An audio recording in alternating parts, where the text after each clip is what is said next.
ഞാൻ ഭവിത്. ഞാനിന്ന് നിൽക്കുന്നത് എറണാകുളത്തുള്ള ഒരു ആർക്കിടെക്ചർ സ്റ്റുഡിയോയിലാണ്. Studio ASS. എൻ്റെ കൂടെ ഇരിക്കുന്നത് ആർക്കിടെക്ട് രാകേഷാണ്. സൗത്ത് കേരളയിൽ അത്ര ഫെമിലിയർ അല്ല, പക്ഷെ അത് NTTF ജോയിൻ ചെയ്ത് കഴിഞ്ഞാൽ ജോബ് 100% ഉറപ്പാണ്. സെക്കൻഡ് ഇയർ ഒക്കെ ആയപ്പോഴത്തേക്ക് എനിക്ക് ആർക്കിടെക്ചർ ഭയങ്കര പാഷനേറ്റ് ആയിട്ട് തുടങ്ങിയിട്ടുണ്ടായിരുന്നു. ആർക്കിടെക്ചറിന്റെ കോഴ്സിന്റെ സൗന്ദര്യവും അതിന്റെ ആർക്കിടെക്ചറിന്റെ സൗന്ദര്യവും ഒക്കെ ഞാൻ നന്നായിട്ട് എൻജോയ് ചെയ്യാൻ തുടങ്ങിയിട്ടുണ്ടായിരുന്നു. ജീവിതത്തിലെ ഓരോ സംഭവങ്ങളും നടക്കുന്നതിന് പിറകിൽ എന്തെങ്കിലും ഒരു ഇൻസിഡന്റോ എന്തെങ്കിലും ഒരു പേഴ്സണോ എപ്പോഴും ഉണ്ടാവാറുണ്ട്. നമ്മൾ പ്രോപ്പറായിട്ട് ബിസിനസ് ചെയ്യാൻ പഠിക്കണം. അത് കോഴ്സിന് ആര് ഓഫീസ് സ്റ്റാർട്ട് ചെയ്യുന്നുണ്ടെങ്കിലും പാരലലി എങ്ങനെയാണ് ബിസിനസ് ചെയ്യേണ്ടത്, മാർക്കറ്റിംഗ് ടെക്നിക്സ് എന്താണ്, അത് പഠിച്ചിട്ട് തന്നെ ചെയ്യണം. For me architecture is like designing is like a programming. Laurie ബേക്കറിന്റെ ആർക്കിടെക്ചർ എയിം എന്ന് പറയുന്നത് എൻറ്റയർലി ഡിഫറെൻ്റ് ആയിരുന്നു. വിനു ഡാനിയലിന്റെ എയിം എന്ന് പറയുന്നത് ഞാൻ മനസ്സിലാക്കുന്നത് എൻ്റെ ആംഗിളിൽ ഡിഫറെൻ്റ് ആയിരുന്നു. വിനു ഡാനിയലിന്റെ ആർക്കിടെക്ചർ ഒരു ലോ കോസ്റ്റ് ആർക്കിടെക്ചർ അല്ല. ഇൻഡിവിജ്വൽ ആർക്കിടെക്ചർ പ്രാക്ടീസിന് വേണ്ടി ഒരു ഓഫീസ് തുടങ്ങാൻ വേണ്ടിയല്ല BARK ചെയ്യേണ്ടത്, അങ്ങനെ ഒരു ലക്ഷ്യത്തിലല്ല BARK ചെയ്യേണ്ടത് എന്നൊരു അഭിപ്രായക്കാരനാണ് ഞാൻ. ഒരു 5 വർഷം കഴിഞ്ഞ ഒരു ആർക്കിടെക്റ്റിന് ഒരു ഫ്ലാറ്റ് വാങ്ങിക്കാനോ അല്ലെങ്കിൽ ഇവിടുത്തെ ഏതെങ്കിലും ഒരു ഓഫീസ് വർക്ക് ചെയ്തുകൊണ്ട് സ്വന്തം ഒരു ലൈഫ് സെറ്റ് ചെയ്യാനൊന്നും പറ്റില്ല. ആദ്യകാലങ്ങളിലൊക്കെ എപ്പോഴും അങ്ങോട്ടും ഇങ്ങോട്ടും ഒക്കെ ക്രിറ്റിസിസവും ഷെയറിംഗ് ഒക്കെ ഉണ്ടാവാറുണ്ട്. അതൊക്കെ എപ്പോഴും പോസിറ്റീവായിട്ടല്ലേ വരത്തുള്ളൂ. വാട്ട് ഈസ് മൈ ഫിലോസഫി എന്ന് ചോദിച്ചു കഴിഞ്ഞാൽ I always try to find the balance between you and me. Success എന്ത് എന്നുള്ളൊരു ക്വസ്റ്റ്യൻ അതിനകത്തുണ്ട്.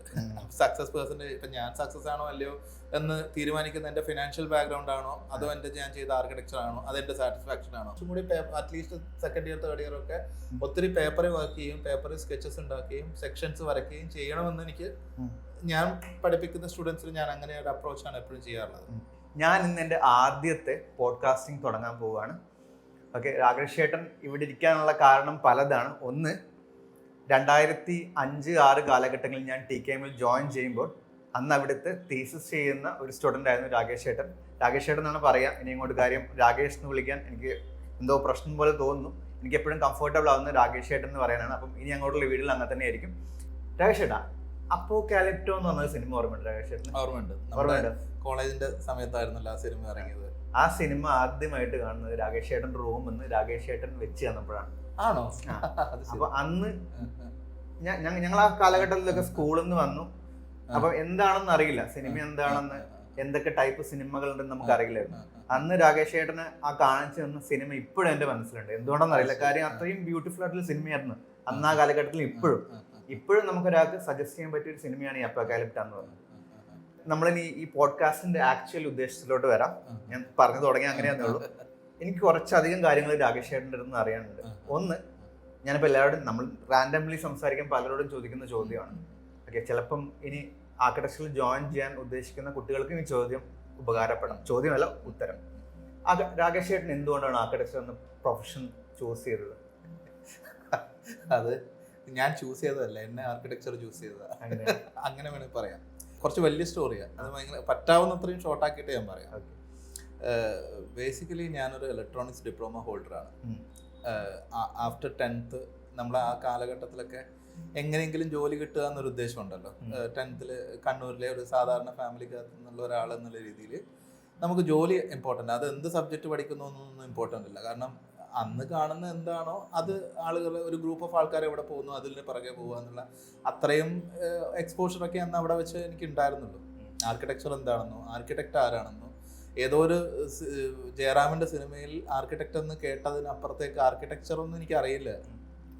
അപ്പോൾ ഞാൻ ആഫ്റ്റർ ഡിപ്ലോമ ഞാനൊരു സാംസങ് ഇലക്ട്രോണിക്സിന്റെ ഓതറൈസ്ഡ് സർവീസ് സെന്റർ കണ്ണൂരിൽ വർക്ക് ചെയ്തിട്ടുണ്ട് ഏകദേശം ഒരു 4 മാസത്തോളം.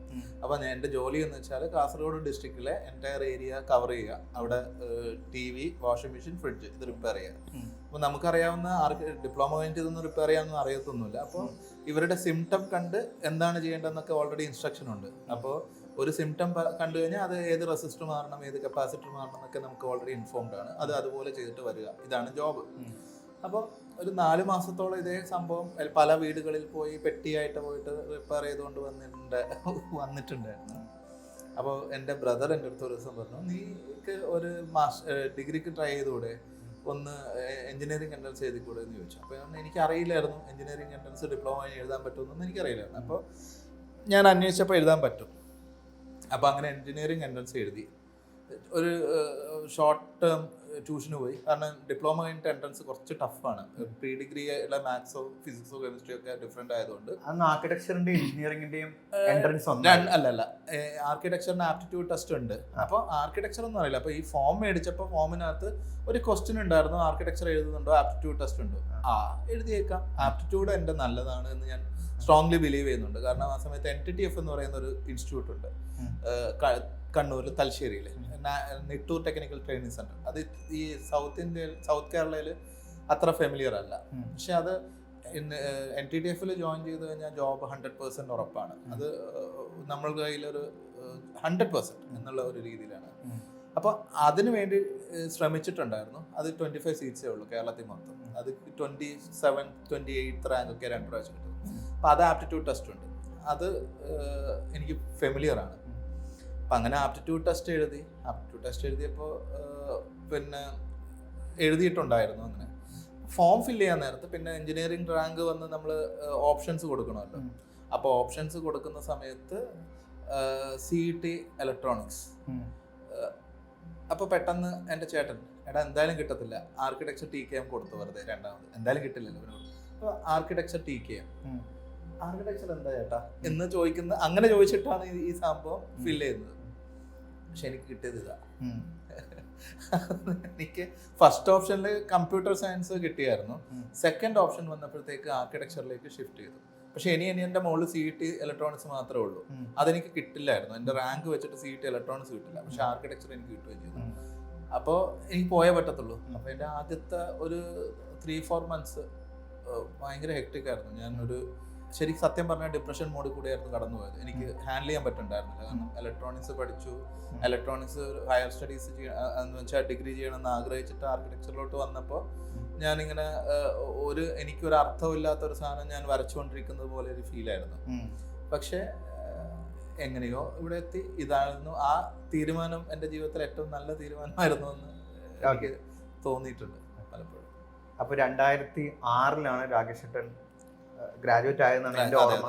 അപ്പം അതിനുശേഷം ആർക്കിടെക്ചർ പ്രാക്ടീസ് എവിടെ നിന്ന് തുടങ്ങി, എങ്ങനെ പോകുന്നു? 2006 ശേഷം ഞാൻ പിന്നെ ഇവിടുത്തെ കൊച്ചിയിലുള്ള രണ്ടാമത്തെ ഓഫീസാണ് റോയ് ആന്റണി ആർക്കിടെക്ട്സ്.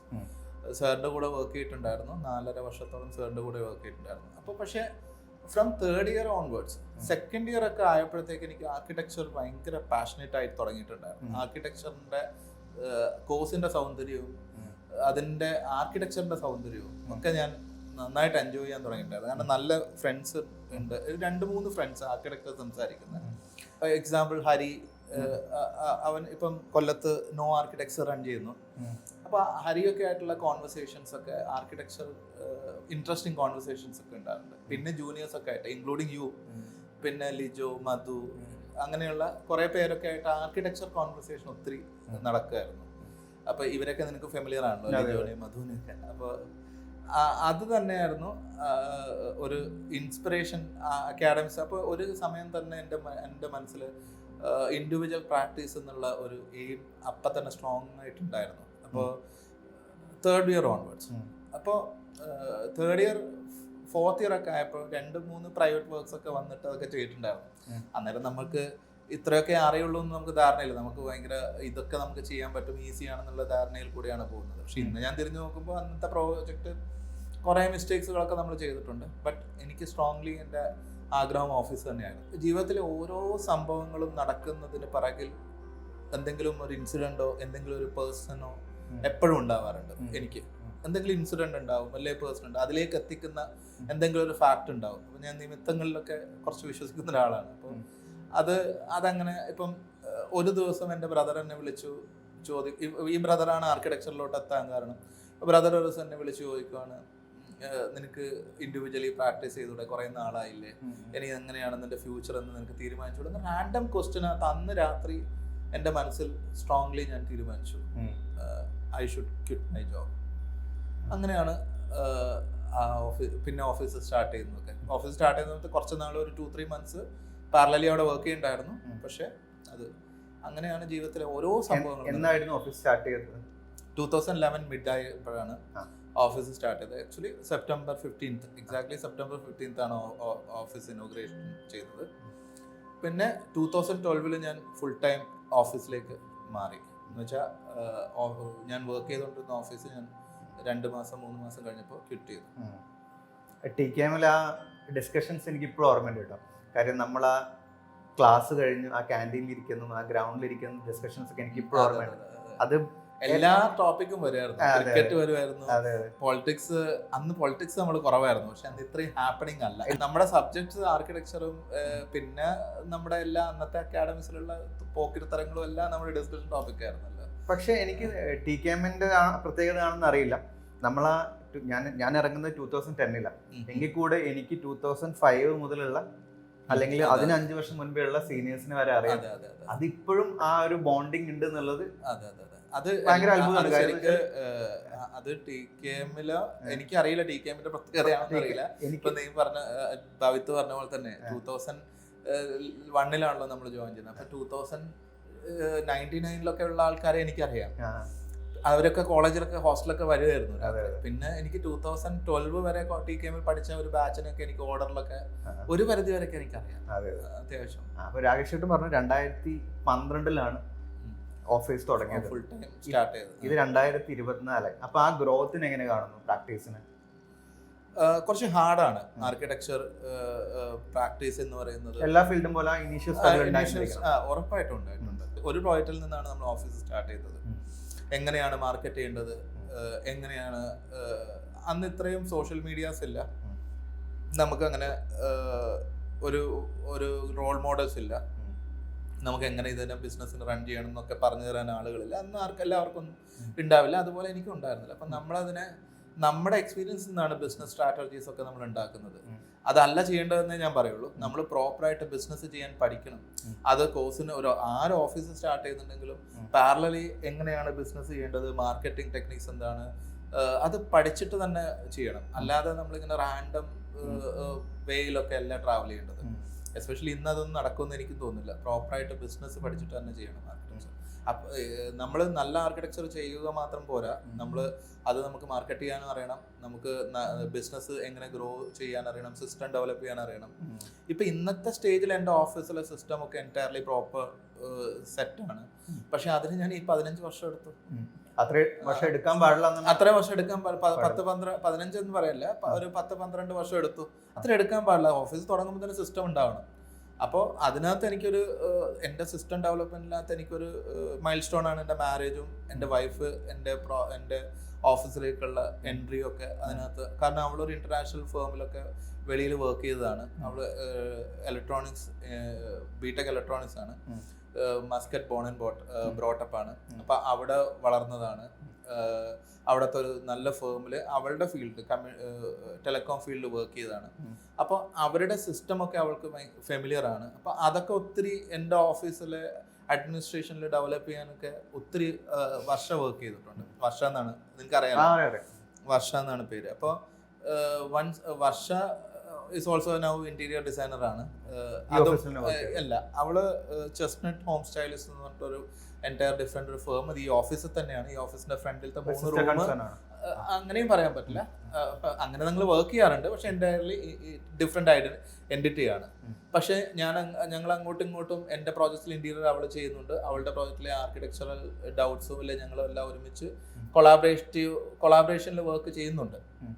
അതിന് പക്ഷെ രണ്ടും ഡിഫറെന്റ് എൻറ്റിറ്റിയാണ്. അവളുടെ സ്റ്റൈലും എൻ്റെ സ്റ്റൈൽ ഓഫ് വർക്കും എസ്തെറ്റിക്സ് ഒക്കെ ഡിഫറെന്റ് ആണ്. 2012 രാകേഷ് ചേട്ടൻ ഈ ഓഫീസ് തുടങ്ങിയത്. ഇതിപ്പോൾ 2024. അപ്പോൾ എന്തൊക്കെ മേജർ മാറ്റങ്ങളാണ് ആർക്കിടെക്ചറൽ പ്രാക്ടീസിൽ ഉണ്ടായത്? എൻ്റെ ഡിസൈൻ ഫിലോസഫീസും അല്ലെ ഡിസൈൻ ഒക്കെ ഒത്തിരി മാറ്റം വന്നു. 2012 ചെയ്യുന്ന പോലെയല്ല ഇന്ന് ചെയ്യുന്നത്. നമ്മുടെ എക്സ്പോഷർ ലെവലും നമ്മുടെ നോളജ് ലെവലും ഒക്കെ മാറ്റം വന്നിട്ടുണ്ട്. അത് എങ്ങനെ മാറ്റം വന്നു എന്ന് ചോദിച്ചാൽ ഞാൻ പറയാം. Four me architecture is like designing is like A programming. Okay, എന്ന് വെച്ചാൽ മൾട്ടിപ്പിൾ പാരാമീറ്റേഴ്സ് ഉണ്ട് നമുക്ക്. ഫോർ എക്സാമ്പിൾ ക്ലൈമാറ്റിക് ആസ്പെക്ട്സ് ഉണ്ട് നമുക്ക് ഡിസൈൻ ചെയ്യാൻ, കോണ്ടെക്സ്റ്റൽ ആസ്പെക്ട്സ് ഉണ്ട്, ക്ലൈൻറ്റ് എന്ന് പറയുന്ന ഒരു ഫാക്ടർ ഉണ്ട്, ഫണ്ട് എന്ന് പറയുന്ന ഒരു ഫാക്ടർ ഉണ്ട്, ബഡ്ജറ്റ് എന്ന് പറയുന്ന ഒരു ഫാക്ടർ ഉണ്ട്, മെറ്റീരിയൽ എന്ന് പറയുന്ന ഒരു ഫാക്ടർ ഉണ്ട്. ഇതെല്ലാം ഓരോ ഫാക്ടേഴ്സ് ആണ്, ഓരോ പാരാമീറ്റേഴ്സ് ആണ്. നമ്മൾ ആസ് എ ഡിസൈനർ, ആർക്കിടെക്ട് എന്ന് പറയുന്ന ഫാക്ടർ ഉണ്ട്, എൻ്റെ ഫിലോസഫി ഒരു ഫാക്ടറാണ്. അപ്പോൾ ഈ കാലഘട്ടത്തിൽ മാറ്റങ്ങൾ വന്നത് മെറ്റീരിയൽ വൈസ് ഒന്നും വലിയ മാറ്റങ്ങളൊന്നും കേരളത്തിലൊന്നും സംഭവിച്ചില്ല. സ്റ്റീൽ ബിൽഡിംഗ് കൺസ്ട്രക്ഷൻ ഒക്കെ വന്നിട്ടുണ്ട്, സ്റ്റീൽ ബിൽഡിംഗ് ഞാൻ ചെയ്യുന്നുണ്ട്.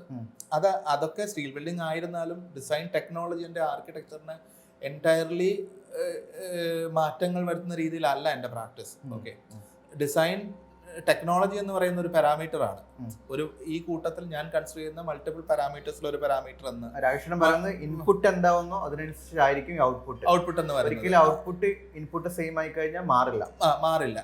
പക്ഷെ അത് മാറില്ല എന്ന് വെച്ചാൽ ഒരു പരിധി വരെ മാറില്ല എന്നേ ഉള്ളൂ. ഇപ്പൊ ഞാൻ ഇന്ന് ഡിസൈൻ ചെയ്ത ഒരു ബിൽഡിംഗ് അതേ സൈഡിൽ ഞാൻ എല്ലാം മറന്നുപോയി, നാളെ സെയിം ഡിസൈനും റിക്വയർമെന്റ് സെയിം ആണെന്ന് വിചാരിച്ചു ഏകദേശം ഒന്ന് തന്നെയായിരിക്കും ഞാൻ ചെയ്യുന്ന പ്രോഡക്റ്റ്, കാരണം പാരാമീറ്റേഴ്സ് സിമിലർ ആണെങ്കിൽ. പക്ഷേ ഈ 12 വർഷത്തെ ജീവിതത്തിൽ നമ്മൾ കുറേ കാര്യങ്ങൾ പുതുതായിട്ട് പഠിക്കുകയും കാലഘട്ടത്തിൽ മാറ്റങ്ങൾ വരികയും നമ്മുടെ ചിന്താഗതിയിൽ, നീ നേരത്തെ പറഞ്ഞില്ലേ 2 ടൈപ്പ് ഓഫ് ആൾക്കാരാണ് ഉള്ളത്, സ്റ്റുഡൻസിനോട് പറയാം തിങ്കേഴ്സ് ആൻഡ് ബിലീവേഴ്സ് എന്ന് പറഞ്ഞാൽ. അപ്പോൾ ഭവിത്ത് അങ്ങനെ പറഞ്ഞതുകൊണ്ട് എനിക്ക് തോന്നുന്നു ഞാനൊരു തിങ്കർ എന്നുള്ള രീതിയിലാണ് എന്നെ പ്ലേസ് ചെയ്യേണ്ടതെന്ന് എനിക്ക് തോന്നുന്നു. എനിക്കറിയില്ല, അത് ഭവിത്ത് അങ്ങനെ പറഞ്ഞപ്പോൾ ഞാൻ ആലോചിച്ചതാണ് തിങ്കർ ആയിരിക്കും, കാരണം ഞാനൊരു ബിലീവർ അല്ല. അപ്പോൾ ഞാൻ വേറൊരു സ്പേസിൽ പറഞ്ഞ സെയിം കാര്യം പറയാം. അതായത് സ്ഥായിയായ ശരികൾക്ക് വേണ്ടി ഇത് മാത്രമേ ചെയ്യുമെന്ന് ഞാൻ വിശ്വസിക്കുന്നില്ല. നമുക്ക് പലപ്പോഴും ഈ ശരികൾ മാറാം. അപ്പൊ ആ മാറ്റങ്ങൾ ഉൾക്കൊണ്ടുകൊണ്ട് നമ്മളിങ്ങനെ മുന്നോട്ട് പോവുകയാണല്ലോ. അപ്പൊ നമ്മളിന്ന് 2024 നിൽക്കുന്ന സമയത്ത് നമുക്ക് കുറെ പുതിയ കാര്യങ്ങൾ അറിഞ്ഞു. ആ കാര്യങ്ങളൊക്കെ എൻ്റെ ആർക്കിടെക്ചറൽ തോട്ട്, എൻ്റെ ഫിലോസഫിയിൽ മാറ്റങ്ങൾ വന്നു. ആ മാറ്റം ഈവൻ ദോ കോണ്ടെക്സ്റ്റും ക്ലൈമറ്റും ഒന്നും വലിയ മാറ്റങ്ങൾ വന്നിട്ടില്ല, ക്ലയന്റ് റിക്വയർമെന്റ് വലിയ മാറ്റങ്ങൾ വന്നിട്ടില്ല എങ്കിൽ പോലും ഞാനെന്നുള്ള വ്യക്തിയുടെ നോളജ് ലെവൽ മാറിയിട്ടുണ്ട്. ആ മാറ്റങ്ങൾ എൻ്റെ ആർക്കിടെക്ചറൽ മാറ്റങ്ങൾ ഉണ്ടാക്കിയിട്ടുണ്ട്. സിനിമ വെച്ചിട്ട് ഞാൻ എക്സാമ്പിൾ പറയാം. ഇപ്പം പിന്നെ നമ്മുടെ മോഹൻലാലിൻ്റെ ഒരു സിനിമയുണ്ടല്ലോ, മോഹൻലാൽ ചേട്ടച്ചനായിട്ടുള്ള ഒരു സിനിമയുടെ പേര് എനിക്ക് മനസ്സിലാവില്ല, ഓർമ്മയില്ല, ഞാൻ എന്തായാലും എഴുതി കാണിക്കാം. ഓക്കെ, ആ സിനിമയിൽ ചേട്ടച്ചനായിട്ട് മോഹൻലാൽ, ഇന്ദുജ മേനോൻ എന്നാണ് നായികയുടെ പേര്. ഇന്ദുജ മേനോൻ ആണ് മോഹൻലാലിന്റെ ബ്രദറാണ്. ഇന്ദുജ മേനോൻ എൻ്റെ ബ്രദറാണ് മോഹൻലാൽ. അപ്പൊ മോഹൻലാല് ആ കുട്ടിയായിട്ട് മോളായിട്ട് വളർത്തുന്നു. അറിയാലോ, സിനിമ അറിയാം. ആ സിനിമ അന്ന് ഒരു ഡ്രമാറ്റിക് എൻഡിങ് ആയിരുന്നു. 90s ഇറങ്ങിയ സിനിമ. അത് അന്ന് കാണുന്ന സമയത്ത് മോഹൻലാൽ ഒരു നായകനും ആ കുട്ടി ഒരു വില്ലനുമായിട്ടുള്ള ഒരു കോൺസെപ്റ്റിലാണ് ആ സിനിമ. നമ്മുടെ നെഗറ്റീവ് ഷെയ്ഡ് നായിക, അതായത് ആ കുട്ടിക്ക് നെഗറ്റീവ് ഷെയ്ഡ്, മോഹൻലാലിനൊരു പോസിറ്റീവ് ഷെയ്ഡ് ഉള്ള രീതിയിലാണ്. എന്റെ മാത്രമല്ല അന്നത്തെ എല്ലാവരുടെയും മനസ്സിൽ അത് ഞാൻ ആലോചിക്കാറുണ്ട്, റൈറ്ററും ഡയറക്ടറും അങ്ങനെയാണോ കരുതിയെന്നൊക്കെ ആലോചിക്കും. പക്ഷെ ഇന്ന് ഞാൻ ആ സിനിമ വീണ്ടും കണ്ടപ്പോഴത്തേക്ക് ആ കുട്ടിയുടെ, അതായത് ആ ക്യാരക്ടറിന്റെ ഫ്രീഡത്തെ ഈ മോഹൻലാലിന്റെ ക്യാരക്ടർ ഭയങ്കരമായിട്ട് ഫ്രീഡം ഉണ്ടായിരുന്നില്ല. അതായത് വളർത്തിയയാൾക്ക് അവകാശമുണ്ട് അയാളുടെ കാര്യങ്ങളിലെല്ലാം തീരുമാനിക്കുന്നുള്ള ചിന്താഗതിയാണല്ലോ. ആ പൊസസീവ്നെസ്സും അത് ആ കുട്ടിയുടെ ഒരു ഡ്രസ്സിന്റെ തീരുമാനങ്ങൾക്ക് പോലും ഫ്രീഡം ഇല്ലാത്തൊരു കുട്ടിയായിരുന്നു അത്. ആ കുട്ടിയുടെ ഫ്രീഡം, സെൽഫ് എക്സ്പ്രഷൻ ആയിരുന്നു ആ കുട്ടി മോഹൻലാലിൽ നിന്ന് വിട്ടുപോയത്, അല്ലെങ്കിൽ ഫ്രീഡം വേണ്ടിയിട്ടാണ് വിട്ടുപോയത്. അത് ശരികളുണ്ട്. ആ ശരികൾ ഞാൻ ഇന്നിപ്പോൾ 10-20-30 വർഷത്തിന് ശേഷം ആ സിനിമ കാണുമ്പോൾ നമ്മൾക്ക് ഈ സമൂഹത്തിലുണ്ടായ മാറ്റങ്ങൾ നമ്മളെ സ്വാധീനിച്ചത് കൊണ്ടാണ് ആ സിനിമ കാണുമ്പം ഇന്ന് മോഹൻലാൽ നെഗറ്റീവ് ഷെയ്ഡിലോട്ടോ അല്ലെങ്കിൽ മോഹൻലാലിന്റെ ഭാഗത്ത് പോസിറ്റീവ് ഷെയ്ഡും നെഗറ്റീവ് ഷെയ്ഡും ഉണ്ടെന്ന്, ആ കുട്ടിയുടെ സ്ഥലത്ത് പോസിറ്റീവ് ഷെയ്ഡ് ഉണ്ടെന്നുള്ള തോന്നൽ നമുക്ക് ഉണ്ടാക്കുന്നു അല്ലേ. അപ്പോൾ നമ്മൾ ഒരു മതം വിശ്വസിക്കുന്ന പോലെ, ഒരു മതം എന്ന് പറയുന്ന ഒരു കാര്യം ഭയങ്കര ഒരു സ്റ്റബേൺ ആയിട്ടുള്ള ഒരു വിശ്വാസ ചട്ടക്കൂടാണ്. അപ്പോൾ ഈ ചട്ടക്കൂടിനകത്തുള്ള ഒരു വർഷങ്ങൾക്ക് 10,000-10,000 വർഷങ്ങളായിട്ട് ഉണ്ടാക്കി വെച്ചേക്കുന്ന ഒരു ചട്ടക്കൂടിനകത്ത് അന്നും ഇന്നും ഒരേ ശരിയാണെന്ന് പറയുന്നത് പോലെയാണത്. അപ്പം ഞാൻ അങ്ങനെ അല്ലാത്തത് കൊണ്ടാണ് എനിക്ക് അന്നത്തെ കാണുന്നത് ഇന്നത്തെ കാണുന്നത് തമ്മിലുള്ള വ്യത്യാസങ്ങൾ എൻ്റെ ചിന്തയിൽ മാറ്റം വന്നുകൊണ്ടാണ്. അപ്പൊ ഞാൻ ആ മാറ്റങ്ങൾക്ക് അതീതനല്ല അല്ലേ, ഞാൻ പറഞ്ഞ ശരിയല്ല. അപ്പൊ മാറ്റങ്ങളെ ഉൾക്കൊള്ളാൻ ശ്രമിക്കുന്നുണ്ട്. അതുകൊണ്ടാണ് ഈ സിനിമ 2 ആംഗിളിൽ നിന്നും നാളെ അത് മമ്മൂട്ടിയുടെ വാത്സല്യം എന്നുള്ള സിനിമ നിങ്ങൾക്ക് മനസ്സിലായില്ല, അത് എല്ലാവർക്കും അറിയാവുന്ന സിനിമ. വാത്സല്യം എന്നുള്ള സിനിമ കണ്ട സമയത്തോ അന്ന് മമ്മൂട്ടി നായകനും സിദ്ദിഖ് ഒരു നെഗറ്റീവ് ഷെയ്ഡുള്ള ക്യാരക്ടർ ആയിട്ടും സിദ്ദിഖിന്റെ വൈഫ് എൻറ്റയർലി ഒരു വില്ലൻ എന്നുള്ള ഒരു ഫീലിലായിരുന്നു നമുക്ക് കാണുന്നത്. പക്ഷെ ഇന്ന് ഞാൻ കാണുന്ന സമയത്ത് അതിനകത്ത് മമ്മൂട്ടിയുടെ ഒരു ഫ്യൂഡൽ ചിന്താഗതിയാണ്. ഒരു അന്ന് വെച്ചാൽ പോറ്റുന്ന ആളിന് എല്ലാം ചെയ്യാനുള്ള അവകാശമുണ്ട്, കുഞ്ഞുനാൾ മുതൽ കഷ്ടപ്പെട്ട് വളർത്തിയ ആൾക്ക് എല്ലാം ചെയ്യാനുള്ള അവകാശമുണ്ട്, അയാളുടെ അധികാരമാണ് ഇതൊക്കെ ചെയ്യാമെന്നുള്ളത്, അയാളുടെ വേർപ്പിന്റെ മണം ഇവർ സഹിച്ചോണം എന്നൊക്കെ പറയുന്ന രീതിയിലുള്ള കുറെ സിനിമ അതിനകത്തുണ്ട്. അത് ഇന്ന് ഞാൻ കാണുന്ന സമയത്ത് അങ്ങനെ അതിന്റെ പൊരുത്തക്കേടുകളൊക്കെ നമുക്ക് മനസ്സിലാവുമെന്ന് പറയാൻ പറ്റില്ല. എനിക്ക് കുറെ കാലങ്ങൾ കഴിഞ്ഞത് ആ മാറ്റങ്ങൾ നമ്മുടെ ചിന്താഗതിയിൽ ഉണ്ടാക്കിയിട്ടുണ്ടെന്നുള്ള. രാകേഷേട്ടൻ പറയുന്നത് ഇതിപ്പോ ഒരു 20-30 വർഷം മുൻപത്തെ കാര്യം. അപ്പം ഇനിയും അപ്പൊ അന്ന് ചിലപ്പോൾ രാകേഷേട്ടൻ 1990 ഒരു പ്രൊജക്ട് ഡിസൈൻ ചെയ്യുകയാണെങ്കിൽ ഇപ്പൊ ചെയ്യുന്ന പോലെ ആവില്ല, ഒരിക്കലും ആവില്ല. അത് ആ മാറ്റങ്ങൾ അപ്പൊ അന്നത്തെ ശരിയായിരുന്നു അത്. ഞാൻ അതാണ് സ്ഥായിയായ ശരികളില്ല എന്ന് ഞാൻ പറഞ്ഞത്. അതായത് രാകേഷേട്ടന്റെ ആർക്കിടെക്ചറൽ പ്രാക്ടീസ് ഈ സോഷ്യോ കൾച്ചറൽ ചേഞ്ചസ് പോലും എഫക്ട് ചെയ്യുന്ന വെച്ചാൽ അതിലുള്ള സോഷ്യോ കൾച്ചറൽ പൊളിറ്റിക്കൽ ഈ പറയുന്ന അതുണ്ടാക്കുന്ന ചേഞ്ചസ് ഒക്കെ നമ്മുടെ ചിന്തകളിൽ ഉണ്ടാക്കും. അത് നമ്മുടെ സൊസൈറ്റിയിൽ ഉണ്ടാക്കുന്ന ചേഞ്ചസ് ഒക്കെ നമ്മുടെ ചിന്തകളിൽ ഉണ്ടാക്കും. ആ ചിന്തകൾ ഞാൻ കൺസിഡർ ചെയ്യുന്ന മൾട്ടിപ്പിൾ പാരാമീറ്റേഴ്സിൽ ഒന്നാണല്ലോ എൻ്റെ ഫിലോസഫി, എൻ്റെ ചിന്തകളും. ആ മാറ്റത്തിനനുസരിച്ചിട്ട് എൻ്റെ ഔട്ട്പുട്ട് മാറും. അതാണ് architecture is like design is like a programming എന്ന് ഞാൻ പറഞ്ഞത്. അത് രാകേഷ് ചേട്ടന്റെ ഡിസൈൻ ഫിലോസഫി എൻ്റെ തോട്ടാണ് ഇത് പ്രോഗ്രാമിംഗ് പോലെയാണെന്നും ആ പ്രോഗ്രാമിങ്ങിലുള്ള ഒരു പാരാമീറ്റർ ആണ് ഞാൻ എന്നുള്ള എൻ്റെ പേഴ്സണാലിറ്റി, എൻ്റെ ചിന്തകളും, എൻ്റെ ഡിസൈൻ ഐഡിയോളജീസും. അത് മാറുന്നതിനനുസരിച്ച് നമ്മുടെ ഔട്ട്പുട്ട് മാറ്റം വരും. പിന്നെ എനിക്ക് ഒരു കാര്യം ചോദിക്കാനുള്ളത്, ഈ ആർക്കിടെക്ചറൽ കൺസ്ട്രക്ഷൻ കോസ്റ്റും ക്വാളിറ്റി ഓഫ് സ്പേസും തമ്മിൽ ഡയറക്റ്റ് കണക്ഷൻ വല്ലതുണ്ടോ? അത് നമ്മൾ ഒരു 1 lakh ഇട്ട് കഴിഞ്ഞാൽ ഇത്ര ക്വാളിറ്റി കിട്ടുള്ളൂ, അതൊരു 10 lakh ആണെങ്കിൽ ക്വാളിറ്റി ഓഫ് സ്പേസ് കൂടുന്നു. അത് ക്ലയന്റിന് ഓരോ ഇൻഡിവിജ്വൽ പേഴ്സണാലിറ്റിക്ക് അനുസരിച്ചിട്ടാണ് അത് മാറ്റങ്ങളുണ്ട്. അപ്പോൾ ഒരാളുടെ ചില ആളുകളുടെ ഇഷ്ടം എന്ന് പറയുന്നത് അല്ല മറ്റൊരാളുടെ ഇഷ്ടം. ഇപ്പം ഒരാൾക്ക് ഫോർ എക്സാമ്പിൾ എൻ്റെ 2 ക്ലയന്റിനെ വെച്ച് ഞാൻ പറയാം. എനിക്കൊരു ഷെഫിൻ എന്ന് പറയുന്ന ഷെഫിൻ സഫറു എൻ്റെ കോളേജ് മേറ്റ് ആണ്. ആളുടെ പ്രോജക്റ്റ് ഞാൻ ചെയ്യുന്നുണ്ട്. അനുരൂപ് എന്ന് പറയുന്ന വേറൊരു പ്രോജക്റ്റ് ചെയ്യുന്നുണ്ട്. അപ്പോൾ ഷെഫിൻ സഫറുവിൻ്റെ കംഫർട്ട് സോൺ എന്ന് പറയുന്നതും അല്ലെങ്കിൽ ആളുടെ എസ്തറ്റിക്സ് എന്ന് പറയുന്നതും ആൾക്ക് കുറച്ചും കൂടിയും ഇറ്റാലിയൻ മാർബിളും ആ ഗോൾഡൻ സാനിറ്ററി ഫിറ്റിങ്സോ അല്ലെങ്കിൽ ഒരു ഗോൾഡൻ കളേഴ്സ് ഒക്കെ ഉള്ള ആ ഒരു ലക്ഷറി എന്ന് നമ്മൾ പറയുന്ന നമ്മൾ അണ്ടർസ്റ്റാൻഡിങ്ങിലുള്ള ലക്ഷറി, ആ ലക്ഷറിയിലുള്ള അങ്ങനെ ഒരു ലക്ഷറിയസ് ആയിട്ടുള്ള ഫീലുള്ള എസ്തറ്റിക്സ് ഇഷ്ടപ്പെടുന്ന അതിൽ കംഫർട്ട് ആവുന്ന ഒരു ക്ലയന്റ് ആണ് ഷെഫിൻ സഫറു. എന്നാൽ അനുരൂപ് അങ്ങനെയല്ല. അനുരൂപ് വേറൊരു രീതിയിലാണ്. അപ്പോൾ ഷെഫിന് ഉള്ള കംഫർട്ടോ അല്ലെങ്കിൽ ആർക്കിടെക്ചറൽ വാല്യൂ ഉള്ള പ്രോജക്ട്സ് ചെയ്യണമെങ്കിൽ കോസ്റ്റ് കൂടുതൽ വേണം. അനുരൂപിന്റെ അങ്ങനെയല്ല. അപ്പോൾ അത് ഡിപ്പെൻസ് ആണ്. ഇപ്പൊ നേരെ മറിച്ച് എന്നെ നോക്കുകയാണെങ്കിൽ എനിക്കതിന് ബാലൻസ്ഡ് ആണ്. ഞാൻ മേ ബി ചിലപ്പോൾ ഒരു കോസ്റ്റ് കൊണ്ട് മാത്രമാണ് നമുക്ക് കംഫർട്ട് ഉണ്ടാവുമെന്ന് വിശ്വസിക്കുന്നില്ല. തീരെ കോസ്റ്റ് എഫക്റ്റീവ് ആയിട്ട് ആണ് ചെയ്യുന്നെന്ന് ഞാൻ നമുക്കൊരു ഡെഫിനറ്റ് ആയിട്ട് ഇതാണ് ശരി ഇതാണ് അങ്ങനെയില്ല. എനിക്ക് അങ്ങനെ ഒരു വരയില്ല, സ്ട്രോങ് ലൈൻ ഇല്ല. അപ്പോൾ നമ്മുടെ കംഫർട്ടിന് കുറച്ച് പൈസ ആവശ്യമുണ്ട്, പക്ഷെ അതിനെ ഒരു ബാലൻസ് ചെയ്തെടുക്കാൻ നമുക്ക് പറ്റും. ഈ ജനറേഷൻ ഓഫ് ആർക്കിടെക്ട്സ് നമ്മളുടെ ട്രഡീഷണൽ മെത്തേഡ്സ് ഓഫ് കൺസ്ട്രക്ഷനെ കുറേ ആയിട്ട് ചലഞ്ച് ചെയ്യുന്നുണ്ട്. ആ നോർമലി ഉണ്ടാവുന്ന ആ വഴിയിൽ നിന്ന് പതിയെ മാറി ചിന്തിക്കാൻ തുടങ്ങിയിട്ടുണ്ട്. പലപ്പോഴും അത് മെറ്റീരിയൽസ് ആവാം, ടെക്നോളജി ആവാം. ഓക്കെ, ഇതിൽ രാകേഷ് ചേട്ടൻ്റെ സ്റ്റാൻഡ് എന്താണ്? ആ പഴയ കൺസ്ട്രക്ഷൻ മെത്തഡോളജി ഫോളോ ചെയ്യുന്നതാണോ അതോ കുറച്ചും കൂടെ മോഡേണൈസ്ഡ് ആയിട്ട് വെസ്റ്റേൺ സ്റ്റൈൽ ഓഫ് ആർക്കിടെക്ചറിൽ നമ്മൾ പോകുന്നതാണോ നല്ലത്? അല്ല, അതിൽ നല്ലതും ചീത്താന്നൊന്നും ഉണ്ടെന്ന് ഞാൻ വിശ്വസിക്കുന്നില്ല. ഇത് ശരി അത് തെറ്റെന്നും ഞാൻ വിശ്വസിക്കുന്നില്ല. ഓപ്പൺ ആയിട്ട് നമ്മൾ കാണുകയും ഓപ്പൺ ആയിട്ട് ചിന്തിക്കുകയും ചെയ്യുന്ന ആളുടെ ശരി, ഈ ഉദ്ദേശിക്കുന്ന സ്പെസിഫിക് ഒരാളെ ഒന്നല്ലോ, ഒരു ഗ്രൂപ്പ് ഓഫ് ആർക്കിടെക്ട്സിനോ അല്ലെങ്കിൽ ഒരു കാലഘട്ടത്തിൽ ജീവിക്കുന്ന ഒരാളുകളെയാണല്ലോ. അതിൽ അവരുടെ ശരിയാണ്, എൻ്റെ ശരിയാണ്. അപ്പോൾ ഞാനിതിന് ഇത് മാത്രമേ ഫോളോ ചെയ്യൂ. ഞാൻ നേരത്തെ പറഞ്ഞില്ലേ, സ്ഥായിയായ ശരികൾക്ക് വേണ്ടി ഇന്നത് മാത്രമേ ചെയ്യൂ എന്നൊന്നും ഞാൻ വിശ്വസിക്കുന്നില്ല എന്ന് ഞാൻ പറഞ്ഞില്ലേ. അത് ഇവിടെ ആപ്ലിക്കബിൾ ആണ്. ഞാൻ ഇപ്പം കൺസ്ട്രക്ഷൻ ടെക്നോളജി ഒന്നും ഒത്തിരി മാറ്റങ്ങളൊന്നും ഈ പറയുന്ന കാലഘട്ടത്തിൽ കേരളത്തിലൊന്നും വന്നിട്ടില്ല. കൺസ്ട്രക്ഷൻ ടെക്നോളജി സിമിലർ തന്നെയാണ്. പുതിയൊരു മെറ്റീരിയൽ കൺസ്ട്രക്ഷൻ ടെക്നോളജി എന്ന് പറയുന്നത് സ്റ്റീൽ ബിൽഡിങ്ങുകൾ കുറച്ചും കൂടിയും കൂടുതലുണ്ട് എന്നുള്ളതാണ്. അപ്പോൾ സ്റ്റീൽ ബിൽഡിംഗ് ഞാൻ ചെയ്യുന്നുണ്ട്. ഒരു സ്റ്റീൽ ബിൽഡിംഗ് ഒരു തിയേറ്റർ മൾട്ടിപ്ലക്സ് ഞാൻ ചെയ്യുന്നുണ്ട്. അത് മൾട്ടിപ്ലക്സ് സ്റ്റീൽ ബിൽഡിംഗ് ആയതുകൊണ്ട് ആർക്കിടെക്ചർ എക്സ്പ്രഷനിൽ ഒരു വലിയ മാറ്റങ്ങളൊന്നും വന്നിട്ടില്ല. കാരണം അത് ഡിസൈൻ ചെയ്ത ശേഷമാണ് നമ്മൾ തീരുമാനിച്ചത് സ്റ്റീൽ ബിൽഡിംഗ് ആണ് ചെയ്യുന്നത് എന്നുള്ളത്.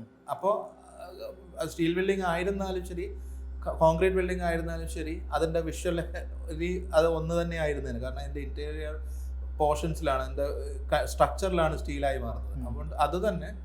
അപ്പോൾ അതിൻ്റെ പോസിബിലിറ്റി ഒന്നും ഒത്തിരി ചാലഞ്ച് ഞാൻ ചെയ്തിട്ടില്ല. ഞാൻ മനസ്സിലാക്കുന്ന കുറച്ചും കൂടി കൺസ്ട്രക്ഷൻ ടെക്നോളജി കൊണ്ടുള്ള ആർക്കിടെക്ചർ എക്സ്പ്രഷൻ ഡിഫറൻസ് ഉണ്ടാക്കിയേക്കുന്ന ആർക്കിടെക്ട് വിനു ഡാനിയലിനെ പോലെയുള്ള, വിനു ഡാനിയലാണ് ഞാൻ മനസ്സിലാക്കുന്നത് കേരളത്തിലെ. പിന്നെ വിനു ഡാനിയലിനെ ഫോളോ ചെയ്യുന്ന ഒരു 3-4 ആർക്കിടെക്ട്സ് ഒക്കെയാണ് കുറച്ചും കൂടി അങ്ങനെ ഒരു ടെക്നോളജി കൊണ്ട് അല്ലെങ്കിൽ എൻറ്റയർ കൺസ്ട്രക്ഷൻ മെത്തഡോളജിയിൽ മാറ്റങ്ങൾ ഉണ്ടായിട്ട് ഒരു ഡിഫറെൻറ്റ് എക്സ്പ്രഷൻ ഓഫ് ആർക്കിടെക്ചറിൽ കൂടെ ട്രാവൽ ചെയ്യുന്ന ആൾക്കാർ. ഞാൻ ഒരു ഇൻഡസ്ട്രിയൽ ഡിസൈനറാണ്. അപ്പോൾ എനിക്ക് പേഴ്സണലി ഇഷ്ടമുള്ള ഒരു ആർക്കിടെക്ട് ആണ് വിനു ഡാനിയൽ എന്ന് പറഞ്ഞ ഒരു ആർക്കിടെക്ട്. ബിക്കോസ് ഓഫ് അദ്ദേഹത്തിന്റെ ചിന്താഗതി കുറച്ചും കൂടെ മാറി നിൽക്കുന്നുണ്ട്. അതായത് മെറ്റീരിയൽസ് ഓഫ് കൺസ്ട്രക്ഷൻ പഴയ മെറ്റീരിയലിനെയാണ് പണ്ട് ഉപയോഗിച്ചിരുന്നത്. പക്ഷെ അതിന്റെ ആപ്ലിക്കേഷൻ ഭയങ്കര ചലഞ്ചിങ് ആണ്, ഭയങ്കര ഇന്നോവേറ്റീവ് ആണ്. പലർക്കും, അതായത് ഇപ്പൊ നമ്മൾ അക്കാഡമിക് സെക്ടറിൽ ഇരിക്കുന്ന, അങ്ങനെയെങ്കിലും പറയേണ്ടി വരും എനിക്ക്, പലർക്കും ഇത് ലോറി ബേക്കർ ടൈപ്പ് ഓഫ് കൺസ്ട്രക്ഷന്റെ ഒരു വികലമായിട്ടുള്ള ഒരു ആപ്ലിക്കേഷൻ ആണ്, അല്ലെങ്കിൽ ഇമിറ്റേഷൻ ആണെന്ന് പറയാനാണ് താല്പര്യം.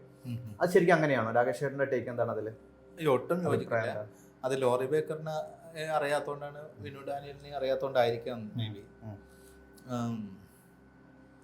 ലോറി ബേക്കറിന്റെ ആർക്കിടെക്ചർ എയിം എന്ന് പറയുന്നത് എൻറ്റയർലി ഡിഫറെൻ്റ് ആയിരുന്നു. വിനു ഡാനിയലിന്റെ എയിം എന്ന് പറയുന്നത് ഞാൻ മനസ്സിലാക്കുന്നത് എൻ്റെ ആംഗിളിൽ ഡിഫറെൻ്റ് ആയിരുന്നു. വിനു ഡാനിയലിന്റെ ആർക്കിടെക്ചർ ഒരു ലോ കോസ്റ്റ് ആർക്കിടെക്ചർ അല്ല. അത് നമ്മൾ ആദ്യം മനസ്സിലാക്കണം. കോസ്റ്റ് കൂടുതലാണ് എന്നുള്ളൊരു സത്യമുണ്ട്. പിന്നെ ഇന്നോവേറ്റീവ് മെറ്റീരിയൽ അല്ലെങ്കിൽ മെറ്റീരിയൽ കൊണ്ടുള്ള ആർക്കിടെക്ചറൽ ഫോം ക്രിയേറ്റ് ചെയ്യുന്നത്.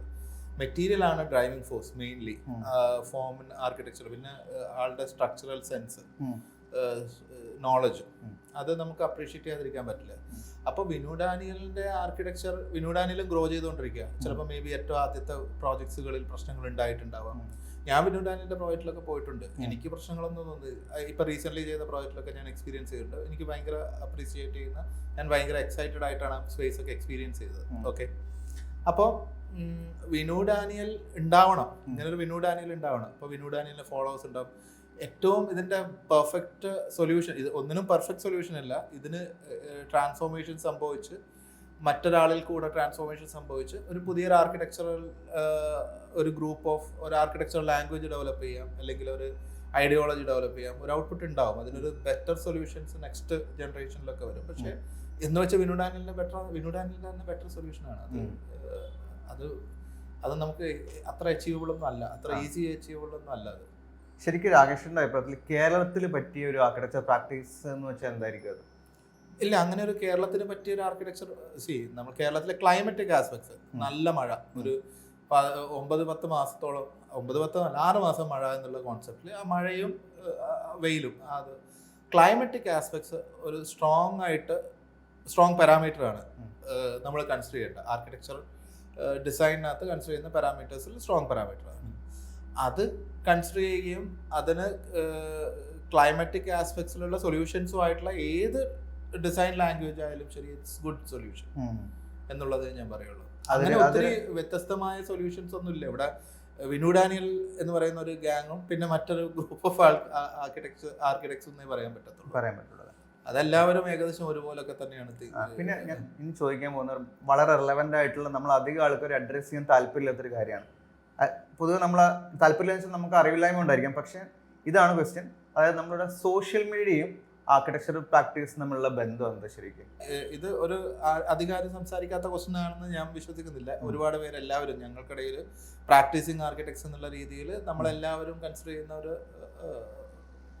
മെയിൻ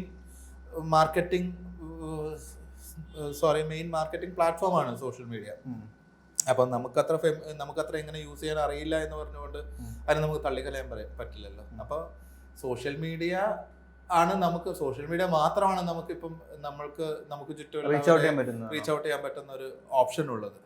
അപ്പോൾ അത് ആവശ്യമാണ്. നമ്മൾ സോഷ്യൽ മീഡിയ ത്രൂ നമ്മുടെ നന്നായി പ്രൊജക്റ്റ് ചെയ്തുകൊണ്ട് മാത്രം കാര്യമില്ലല്ലോ. ആ പ്രൊജക്റ്റ് നമ്മൾ എന്തുകൊണ്ട് ചെയ്തു, എങ്ങനെ ചെയ്തു. ഇപ്പം ഞാൻ പറഞ്ഞു മൾട്ടിപ്പിൾ പാരാമീറ്റേഴ്സിൽ നിന്നാണ് ഞാൻ ആർക്കിടെക്ചർ ചെയ്യുന്നത്. ഈ മൾട്ടിപ്പിൾ പാരാമീറ്റേഴ്സിൽ നിന്ന് ആർക്കിടെക്ചർ ചെയ്തുകൊണ്ടിരുന്നാൽ മതിയാവില്ല, അത് ആളുകളിലേക്ക് എത്തുകയും അത് നമ്മൾ എങ്ങനെ ചെയ്യുന്നു അതിനൊരു പ്രോപ്പർ എക്സ്പ്ലനേഷൻ ഉണ്ടാക്കി അതിനെ പ്രോപ്പർ പ്രസന്റേഷൻ ആക്കി അത് സോഷ്യൽ മീഡിയയിൽ ത്രൂ ആളുകൾക്ക് മനസ്സിലാവുന്ന രീതിയിലേക്ക് അത് കൺവേർട്ട് ചെയ്യപ്പെടണം. ഓക്കെ, പക്ഷേ ആളുകൾക്ക് വേണ്ടി ആർക്കിടെക്ചർ ചെയ്യുകയല്ല, ആളുകൾക്ക് ഇഷ്ടപ്പെടുന്ന ആർക്കിടെക്ചർ ചെയ്യുകയല്ല വേണ്ടത്. നമ്മൾക്കൊരു മൾട്ടിപ്പിൾ പാരാമീറ്റേഴ്സിൽ ഒരു പാരാമീറ്റേഴ്സാണ് ക്ലയൻറ്റ്. അപ്പോൾ ഓരോ വ്യത്യസ്തമായ പല ക്ലയൻറ്റുകളും വരും. അപ്പോൾ ആ ക്ലയൻറ്റിനും മറ്റ് പല പാരാമീറ്റേഴ്സിനും മറ്റ് പല പാരാമീറ്റേഴ്സിനും അഡ്രസ്സ് ചെയ്യുന്ന ഒരു സ്ട്രോങ് ആർക്കിടെക്ചർ സൊല്യൂഷൻ നമ്മൾ ഉണ്ടാക്കുന്നു. ആ ഉണ്ടാക്കുന്ന സംഭവം എന്തുകൊണ്ട് നമ്മൾ അങ്ങനെ ചെയ്തു എന്നുള്ളത് സോഷ്യൽ മീഡിയയിൽ കൂടെ നമ്മൾ എക്സ്പ്രസ് ചെയ്യുകയും സോഷ്യൽ മീഡിയ ത്രൂ നമ്മൾ അതിനെ പ്രോപ്പറായിട്ട് പ്രസൻറ്റ് ചെയ്യുകയും ചെയ്തിട്ട് അത് ഇഷ്ടപ്പെടുന്ന ആളുകൾ നമ്മളിലേക്ക് എത്തും. പക്ഷെ അതിലെന്തോ ഒരു ചെറിയൊരു പ്രശ്നമില്ലേ? നല്ല ടാലൻറ്റഡ് ആയിട്ടുള്ള കഴിവുള്ള ആർക്കിടെക്റ്റ് അധികം സോഷ്യൽ മീഡിയ റീച്ചില്ല. പക്ഷെ വേറൊരാൾ മോശം ഒരു മീഡിയൊക്കെ വർക്ക് ചെയ്യുന്ന മോശം ആർക്കിടെക്റ്റ് നല്ല സോഷ്യൽ മീഡിയ റീച്ചുള്ള ആൾ. അപ്പം ഇതിലുള്ള ബിസിനസ് മോഡൽ വർക്ക് ചെയ്യപ്പോഴും ഈ നല്ല സോഷ്യൽ മീഡിയ റീച്ചുള്ള ആളാണ്. അതിലെന്തോ ഒരു പ്രശ്നം നമുക്ക് അല്ല, ഇത് അൾട്ടിമേറ്റ്ലി ഒരു ബിസിനസ് തന്നെയാണല്ലോ. നമ്മൾ ചെയ്യുന്നത്, ഞാൻ ആരെയും പരിപോഷിപ്പിക്കാൻ വേണ്ടിയല്ലല്ലോ ഞാൻ ആർക്കിടെക്ചർ ചെയ്യുന്നത്. എനിക്ക് ഫിനാൻഷ്യൽ ബെനിഫിറ്റ്സ് ഉണ്ടാവണം, പിന്നെ ചെയ്യുന്ന ജോബിലൊരു സന്തോഷവും സാറ്റിസ്ഫാക്ഷനും ഉണ്ടാവണം. ഇതാണല്ലോ ബേസിക്കലി നമ്മുടെ ജോബ് എന്നുള്ള രീതിയിൽ ചെയ്യുന്നത്. അപ്പോൾ ഇതിനകത്ത് ബിസിനസ് ഉണ്ട്. അപ്പോൾ ബിസിനസ് ചെയ്യാൻ അറിയാവുന്ന നമുക്ക് ബിസിനസ് അറിയണം. അത് ഉറപ്പായിട്ടും ബിസിനസ്സും പഠിക്കണം, മാർക്കറ്റിങ്ങും പഠിക്കണം, നമ്മുടെ സിസ്റ്റവും ഡെവലപ്പ് ചെയ്യണം, ഒരു പ്രോപ്പർ സിസ്റ്റം ഓഫീസിൽ ഉണ്ടാവണം. ഇതൊക്കെ ഇതിന്റെ ഭാഗം തന്നെയാണ്, അതിനെ മാറ്റി നിർത്താൻ പറ്റത്തില്ല. നമുക്ക് ഞാൻ പറയില്ലേ, 2012 ഓഫീസ് തുടങ്ങിയിട്ട് 2024 ഇന്ന് എനിക്ക് നല്ല ഒരു പ്രോപ്പർ സിസ്റ്റം ഉണ്ട് ഓഫീസിൽ. ഈ 10-12 വർഷം കൊണ്ടല്ല സിസ്റ്റം ഉണ്ടാവേണ്ടത്. ആക്ച്വലി നമ്മൾ ഓഫീസ് സ്റ്റാർട്ട് ചെയ്യുമ്പോൾ തന്നെ നമുക്കൊരു പ്രോപ്പർ സിസ്റ്റം ഉണ്ടാക്കിയിട്ട് വേണം ഓഫീസ് സ്റ്റാർട്ട് ചെയ്യാൻ. സിസ്റ്റമാണ് ആദ്യം ഉണ്ടാവേണ്ടത്. ആ സിസ്റ്റത്തിൽ നിന്നാണ് ശരിക്കും ബേസിക്കലി എല്ലാവരും പറയുന്നത് system should drive the show എന്നുള്ളത്. അപ്പോൾ അതൊക്കെ ഈ മാർക്കറ്റിംഗ് ഒക്കെ ആ സിസ്റ്റത്തിനകത്തുള്ളതാണ്. ആർക്കിടെക്ചർ പ്രാക്ടീസിന് വേണ്ടിയല്ല BArch ചെയ്യേണ്ടത്, ഇൻഡിവിജ്വൽ ആർക്കിടെക്ചർ പ്രാക്ടീസിന് വേണ്ടി ഒരു ഓഫീസ് തുടങ്ങാൻ വേണ്ടിയല്ല BArch ചെയ്യേണ്ടത്. അങ്ങനെ ഒരു ലക്ഷ്യത്തിലല്ല BArch ചെയ്യേണ്ടത് എന്നൊരു അഭിപ്രായക്കാരനാണ് ഞാൻ. പക്ഷേ ഈവൻ ദോ ഞാൻ ഇന്ന് സ്റ്റാർട്ട് ചെയ്തു, പക്ഷെ ഞാൻ സ്റ്റാർട്ട് ചെയ്യുന്ന സമയത്ത് ബിസിനസ്സിനെ കുറിച്ചോ ബിസിനസ് റൺ ചെയ്യുന്നതിനെ കുറിച്ചോ മാർക്കറ്റിങ്ങിനെ കുറിച്ചോ നല്ല ധാരണ ഉണ്ടാവണം. അത് പഠിച്ചിട്ട് വേണം ആർക്കിടെക്ചർ ബിസിനസ് പ്രാക്ടീസ് ചെയ്യാൻ. അതിനകത്ത് നല്ല ആർക്കിടെക്ചർ മാത്രം ചെയ്താൽ പോരാ, അതൊരു ഡ്രോബാക്ക് അല്ല. ശരിക്കും ഞാനും കരുതുന്നത് തന്നെയാണ്. പക്ഷെ നമ്മളെ കുട്ടികൾ പലരും ആർക്കിടെക്ചർ കഴിഞ്ഞ ശേഷം സഡൻലി ഒരു ഓഫീസ് ഇടുന്നുണ്ട്. അത് നല്ല പ്രാക്ടീസ് അല്ലല്ലോ. കാരണം ഞാൻ കരുതുന്ന എപ്പോഴും നല്ലൊരു ഓഫീസിൽ നല്ല സിസ്റ്റം ഉള്ള പ്രോപ്പർലി എസ്റ്റാബ്ലിഷ്ഡ് ആയിട്ടുള്ള ഓഫീസിൽ ഒരു 4 വർഷം വർക്ക് ചെയ്താൽ അവർക്ക് നല്ല എക്സ്പോഷർ കിട്ടും, അതായത് ആർക്കിടെക്ചർ എക്സ്പോഷർ കിട്ടും. പിന്നെ സിസ്റ്റം പഠിക്കാൻ പറ്റും, അവരുടെ ഫയൽ മാനേജ്മെന്റ്, ബിസിനസ് മോഡൽ, അങ്ങനെ കുറേ കാര്യങ്ങൾ അവർക്ക് പഠിച്ചെടുക്കാൻ പറ്റും. എന്നിട്ട് ഒരു 4 വർഷം കഴിഞ്ഞ് ആർക്കിടെക്ചർ പ്രാക്ടീസ് ചെയ്യുന്നതല്ലേ ഐഡിയലി നല്ലത്? അത് അങ്ങനെ തന്നെയായിരുന്നു ഞാനും വിശ്വസിക്കുന്നത്. പക്ഷേ അതല്ല എന്ന് പ്രൂവ് ചെയ്ത മൾട്ടിപ്പിൾ ആർക്കിടെക്ട്സ് ഇവിടെ ഉണ്ട്. നമ്മുടെ എക്സാമ്പിൾ ഹഫീഫ് സീറോ സ്റ്റുഡിയോ, അവരൊട്ടും പ്രാക്ടീസ് ഇല്ലാതെ ഡയറക്റ്റ് ആയിട്ട് ഫേം സ്റ്റാർട്ട് ചെയ്യായിരുന്നു. അവർ സക്സസ്ഫുൾ ആയിട്ട് അവരുടെ ഫേം റൺ ചെയ്യുകയും ചെയ്തു. അങ്ങനെ ആ ഒരു എക്സാമ്പിൾ നമ്മുടെ മുമ്പിലുണ്ട്. പിന്നെ 2-3 പേരുണ്ട് ട്രിവാൻഡ്രത്തുള്ള ഫൈൻഡർ സ്റ്റുഡിയോ, അവരൊക്കെ അങ്ങനെയാണ്. ഒത്തിരി അങ്ങനെ ഇൻഡിവിജ്വൽ കേരളത്തിൽ പ്രാക്ടീസ് ചെയ്തുള്ള എക്സ്പീരിയൻസ് ഒന്നുമില്ല. അതിൻ്റെ എക്സാമ്പിൾ അവിടെ ഉണ്ട്. പക്ഷെ എന്നിരുന്നാലും ഞാൻ പറയുന്നത് ഒരു ആർക്കിടെക്ചർ ഓഫീസ്, ഈ ക്യാപ്സ്യൂൾ ഓഫീസസുകൾ റൺ ചെയ്യുക എന്ന എയിമോട് കൂടിയല്ല ആർക്കിടെക്ചർ പാസ്സാവേണ്ടത്. അല്ലെങ്കിൽ അങ്ങനെ ഒരുപാട് ക്യാപ്സ്യൂൾ ഓഫീസ് ഉണ്ടാവാനും പാടില്ല എന്നാണ് എൻ്റെ ഇന്നത്തെ സ്റ്റേജിലിരുന്ന്. ഞാൻ അങ്ങനെ ഒരു ഓഫീസർ ക്യാപ്സ്യൂൾ എന്നല്ല, നമ്മളിപ്പോൾ 12-14 വർഷത്തെ ഗ്രോത്ത് നമുക്കുണ്ട്. പക്ഷേ അങ്ങനത്തെ ഓഫീസുകൾ മാത്രം പോരാ, ഇന്റർനാഷണൽ ഫേംസ് ഒക്കെ കേരളത്തിൽ ഉണ്ടാവണം. ഇന്റർനാഷണൽ വർക്ക്സുകളോ കേരളത്തിൽ തന്നെ ഒത്തിരി വലിയ പ്രോജക്ട്സുകൾ ഹാൻഡിൽ ചെയ്യാൻ പറ്റുന്ന, ഒരു വലിയ സിറ്റി അർബൻ പ്രോജക്റ്റുകൾ ഹാൻഡിൽ ചെയ്യാൻ പറ്റുന്ന ഇന്റർനാഷണൽ ഫേംസുകൾ കേരളത്തിൽ വരണം. ആ സ്കെയിലുള്ള ഇന്ത്യയിലുള്ള ഫേംസുകൾ കേരളത്തിൽ വരണം. കേരളത്തിൽ തന്നെ അങ്ങനത്തെ ആ സ്കെയിലിൽ വർക്ക് ചെയ്യാൻ പറ്റുന്ന ഓഫീസുകൾ വലുതാവണം എന്നൊരു അഭിപ്രായക്കാരനാണ് ഞാൻ. കാരണം ആലോചിച്ച് നോക്കി, ഒരു ആർക്കിടെക്ട്, ഫ്രഷർ ആർക്കിടെക്ടിന്റെ സാലറി എത്രയാ അറിയാലോ ഭവിത്തിന്. അപ്പോൾ നമുക്ക് അങ്ങനെ ഒരു ഫിനാൻഷ്യൽ സ്റ്റാറ്റസ് നമ്മുടെ ഫ്രട്ടേണിറ്റിക്ക് ഇല്ല, എസ്പെഷ്യലി ഫ്രഷേഴ്സിന്. ഒരുപാട് വർഷം എടുക്കേണ്ടി വരും നമുക്കൊരു ഫിനാൻഷ്യൽ ഗ്രോത്ത് ഉണ്ടാവാൻ വേണ്ടിയിട്ട്. ഒരു 5 വർഷം കഴിഞ്ഞൊരു ആർക്കിടെക്റ്റിന് ഒരു ഫ്ലാറ്റ് വാങ്ങിക്കാനോ അല്ലെങ്കിൽ ഇവിടുത്തെ ഏതെങ്കിലും ഒരു ഓഫീസ് വർക്ക് ചെയ്തുകൊണ്ട് സ്വന്തം ഒരു ലൈഫ് സെറ്റ് ചെയ്യാനൊന്നും പറ്റില്ല. അതൊക്കെ ഇവിടെ അത്രയും. അപ്പോൾ അങ്ങനെ അത് സംഭവിക്കണമെങ്കിൽ ഇവിടെ IT ഫേംസ് ഒക്കെ വളർന്നതുപോലെ IT ജോബ് ഡെവലപ്പ് ചെയ്തതുപോലെ ആർക്കിടെക്ട്സിനൊക്കെ അങ്ങനെ ഒരു ഓപ്പർച്യൂണിറ്റീസ് ഉണ്ടാവണം. ഇവിടെ വെൽ സാലറീഡ് ആയിട്ടുള്ള ആർക്കിടെക്ട്സ് ഏതാണെന്നറിയാമോ? ഇതിന് BIM പ്രാക്ടീസ് ചെയ്യുന്ന, അതായത് BIM-ൽ എക്സ്പോഷർ ഉള്ള ആർക്കിടെക്ട്സ് ഇവിടെ നമ്മുടെ ഇൻഫോ പാർക്കിൽ ഇന്റർനാഷണൽ ഫേംസിന് വേണ്ടി BIM സപ്പോർട്ട് ചെയ്യുന്ന ഓഫീസുകളുണ്ട്. അവരൊക്കെ വെൽ പെയ്ഡ് ആണ്. അങ്ങനെ ഓഫീസുകളുണ്ട്. അപ്പോൾ അങ്ങനെ ഓപ്പർച്യൂണിറ്റി ആർക്കിടെക്ചറൽ പ്രാക്ടീസിലുണ്ട്. അത് ഇന്റർനാഷണൽ ഫേംസിനെ സപ്പോർട്ട് ചെയ്യുന്ന കേരളത്തിലുള്ള ഫേംസ്. പക്ഷെ അവർക്കൊരു ക്രിയേറ്റീവ് ഫ്രീഡം ഉണ്ട്. അവരൊരു ട്രാൻസ്ഫോം പോലെയാണ്. പക്ഷെ ഈവൻ ദോ അതും ഒരു ഓപ്പർച്യൂണിറ്റി ആണല്ലോ. ഫിനാൻഷ്യലി കുറച്ചും കൂടി വെൽ സെറ്റിൽഡ് ആവും. എന്നാൽ അങ്ങനെയല്ലാത്ത ഓഫീസുകൾ ഇവിടെ വരണം. ഇവിടെ ഇന്നുകൊണ്ട് ഓപ്പറേറ്റ് ചെയ്യാൻ പറ്റുന്ന, അല്ലെങ്കിൽ ഇവിടെ തന്നെയുള്ള ഫേമുകൾ ആ രീതിയിലേക്ക് ഗ്രോ ചെയ്യണം. കുറച്ചും കൂടി സ്റ്റാർട്ട് നമുക്ക് കുറച്ചും കൂടി ഒക്കെ ബെറ്റർ ഫിനാൻഷ്യൽ കണ്ടീഷൻ ഉണ്ടാവുമല്ലോ ആർക്കിടെക്ട്സിന്. ഞാൻ അത് പറഞ്ഞു ശ്രദ്ധിക്കുന്നത്, കോഴിക്കോട് തന്നെ കുറെ വലിയ പ്രൊജക്ട്സ് പലതും പുറത്തുനിന്നുള്ള ഇന്റർനാഷണൽ ആർക്കിടെക്ട്സ് ചെയ്യുന്നെന്ന് തോന്നുന്നു. അത് ശരിക്കും ഇങ്ങനത്തെ ഒരു സാധനം നമുക്ക് ഇല്ലാത്തത് കൊണ്ടാണ്. നല്ല എസ്റ്റാബ്ലിഷ് ആയിട്ടുള്ള വലിയൊരു ഫേം, നമുക്ക് അത്രയും വലിയ പ്രൊജക്ട് ഹാൻഡിൽ ചെയ്യാൻ പറ്റിയ ഫേം നമുക്ക് കേരളത്തിൽ ഇല്ലാത്തതുകൊണ്ടായിരിക്കണം അങ്ങനെ ചെയ്യുന്നത് അല്ലേ? അതെ അതെ. അങ്ങനെ നമുക്ക് എത്ര ഒരു സിറ്റി ഡെവലപ്മെന്റ് പോലെ ഒരു പ്രോജക്റ്റ്, urban സ്കെയിലുള്ള പ്രോജക്റ്റ് ഒക്കെ ചെയ്യാൻ പറ്റുന്ന, അത് ഹാൻഡിൽ ചെയ്യാൻ പറ്റുന്ന സിസ്റ്റമുള്ള എത്ര ഓഫീസുകളുണ്ട് കേരളത്തിൽ നിന്ന് ക്വസ്റ്റ്യൻ ആണത്. കുട്ടികൾക്ക് വേണ്ട അതെ അതെ അതെ അത് പേയ്മെന്റ് കൊടുക്കാൻ പറ്റുന്ന ഓഫീസുകൾ വളരെ കുറവാണ്. കാരണം ചിലപ്പോൾ അതുകൊണ്ടും ആവും, പേയ്മെന്റ് കുറവായത് കൊണ്ടും കുട്ടികൾ അല്ലെങ്കിൽ അപ്പൊ ശരിക്കും നമ്മൾ ആർക്കിടെക്ചർ പ്രാക്ടീസിന്റെ ക്വാളിറ്റി കുറയുന്നുണ്ട്. പലപ്പോഴും അത് യങ്ങർ ആർക്കിടെക്ട്സ് പലപ്പോഴും പ്രശ്നം ഉണ്ടാവുന്നത് വെച്ചാൽ അവർ ഫീസ് ഭയങ്കര റെഡ്യൂസ് അതാണ് ഞാൻ പറഞ്ഞത്. അങ്ങനെ എല്ലാവരും ഇൻഡിവിജ്വൽ ഓഫീസ് തുടങ്ങുന്ന ഒരാഗ്രഹത്തോടെ വരുന്നതിന്റെ കാര്യം എന്ന് വെച്ചാല് അവരുടെ മുമ്പിലുള്ള കുറെ ഫ്രണ്ടിലുള്ള അവർ കാണുന്ന ആൾക്കാരൊക്കെ പ്രാക്ടീസിങ് ആർക്കിടെക്ട്സ് മാത്രമാണ്. അല്ലെങ്കിൽ ഇന്റർനാഷണൽ ഫേംസ് ഒന്നും ഇവിടെ ഇല്ല, അല്ലെങ്കിൽ വലിയ ബിഗ് ഫേംസ് അവർക്ക് ഒരു എക്സാമ്പിൾ ആയിട്ടില്ല. അപ്പോൾ ആലോചിച്ച് നോക്കെ, ബിടെക് കഴിയുന്ന ഒരു കുട്ടി സ്വന്തമായിട്ടൊരു ബിസിനസ് തുടങ്ങുന്നതിനെക്കാട്ടും കൂടുതൽ ഒരു ഇന്റർനാഷണൽ കമ്പനിയിൽ ഒരു ജോബ് എന്നുള്ള ഒരു രീതിയിലായിരിക്കും വരുന്നത്. പക്ഷെ ആർക്കിടെക്ചർ സ്റ്റുഡൻസ് അങ്ങനെയല്ല. അതിന് മാറ്റം വരണം എന്തായാലും. രാകേഷ് ചേട്ടൻ്റെ ഈ ഒരു 12 വർഷത്തെ കരിയറിൽ എടുത്തു പറയാൻ പറ്റിയ വർക്ക്സ് എന്തൊക്കെയാണ്, കാരണങ്ങൾ എന്തൊക്കെയായിരിക്കും? 2014 എനിക്ക് ആദ്യത്തെ ഒരു അവാർഡ് കിട്ടുന്നത്. ആ വർക്കാണ് എൻ്റെ ഒരു എടുത്തു പറയാൻ പറ്റുന്ന ഒരു വർക്ക്. ഞാനതിനെ ഹൗസ് റെപ്ലിക്ക എന്ന് പേരിട്ടിരിക്കുന്ന ഒരു വീടാണ്. 2800 സ്ക്വയർ ഫീറ്റിലൊരു വീട്, ഒരു സ്ലോപ്പിംഗ് സൈറ്റിൽ ചെയ്തിരിക്കുന്ന ഒരു വീട്. അതിന് ഞാൻ എക്സാമ്പിൾ, അത് ഞാൻ നേരത്തെ പറഞ്ഞ ഒരു കാര്യമായിട്ട് കണക്ട് ചെയ്തിട്ട് ഞാൻ വരാം. ആ സൈറ്റിലെ ഒരു പ്രോജക്റ്റ് ഇൻട്രസ്റ്റിംഗ് ആയിട്ട് സോൾവ് ചെയ്തിട്ടുണ്ടായിരുന്നു. അത് എനിക്ക് IA അവാർഡ്സിൽ ഷോർട്ട് ലിസ്റ്റ് ടോപ്പ് 5 5 ഷോർട്ട് ലിസ്റ്റിൽ എൻ്റെ ഒരു പ്രോജക്റ്റ് ആയിരുന്നു. ആ വർഷമാണ് ആദ്യമായിട്ട് സൈറ്റ് വിസിറ്റ് ചെയ്തിട്ട് ആർക്കിടെക്ചർ അവാർഡ് കൊടുക്കുന്ന ഒരു മെത്തഡോളജി തുടങ്ങിയത്. അത് അവർ ആർക്കിടെക്ട്സ് ജൂറി സൈറ്റിലൊക്കെ വന്ന് എക്സ്പീരിയൻസ് ചെയ്തിട്ടുണ്ട്. നല്ല അഭിപ്രായങ്ങളൊക്കെ കിട്ടിയിട്ടുണ്ടായിരുന്നു. അന്ന് അവാർഡിൽ കിട്ടിയില്ല, പക്ഷേ പാർപ്പിടം മലയാള മനോരമ പാർപ്പിടം അവാർഡ്സ് ബെസ്റ്റ് ന്യൂ ഹോം എന്ന് പറയുന്ന അതിന് ആ പ്രോജക്റ്റിന് കിട്ടിയിട്ടുണ്ട്. പിന്നീട് അത് വനിതാ വീട് അവാർഡ്സിൽ ഷോർട്ട് ലിസ്റ്റഡ് ആയിട്ടുണ്ട്. അങ്ങനെയൊക്കെ അതാണ് എൻ്റെ ഒരു എടുത്തു പറയുന്ന പ്രോജക്ട്സ്. ആ പ്രോജക്റ്റിൽ നിന്ന് ഞാൻ ഇന്ന് ഇരിട്ടിയിൽ ഇപ്പോൾ ഒരു പ്രോജക്റ്റ് ചെയ്യുന്നുണ്ട്. കണ്ണൂരിൽ ഇരിട്ടിയിലൊരു അതുപോലൊരു സ്ലോപ്പിംഗ് സൈറ്റിൽ തന്നെ സിമിലർ കോണ്ടെക്സ്റ്റ്. അതേ പ്രോഡക്റ്റ് തന്നെയാണ് ഇപ്പോഴും ഔട്ട്പുട്ടായിട്ട് വരുന്നത്. പക്ഷേ അതിനെ കുറച്ചും കൂടിയും അതിൻ്റെ റിഫൈൻഡ് വേർഷൻ, അതിൻ്റെ കുറച്ചും കൂടി ഡീറ്റെയിലിംഗ് ഒക്കെ മാറി, കുറച്ചും കൂടി ബെറ്റർ ഡീറ്റെയിൽ ആയി മാറി. അപ്പോൾ ആ ഫിലോസഫിക്കൽ ആസ്പെക്ട്സ് അന്നത്തതും ഇന്നത്തതും ശരിയായിരുന്നത് കൊണ്ട് ആ ഡിസൈൻ സൊല്യൂഷൻസ് ഒത്തിരി മാറ്റങ്ങൾ വരാതെ അതിനകത്തുള്ള എൻ്റെ നോളജ് ലെവൽ ഡീറ്റെയിലിങ്ങിലും കൺസ്ട്രക്ഷൻ ടെക്നോളജിയൊക്കെ മാറ്റം വന്നുകൊണ്ട് അതിൻ്റെതായിട്ടുള്ള മാറ്റങ്ങൾ ഓവറോൾ ഇതിൽ വന്നിട്ടുണ്ട്.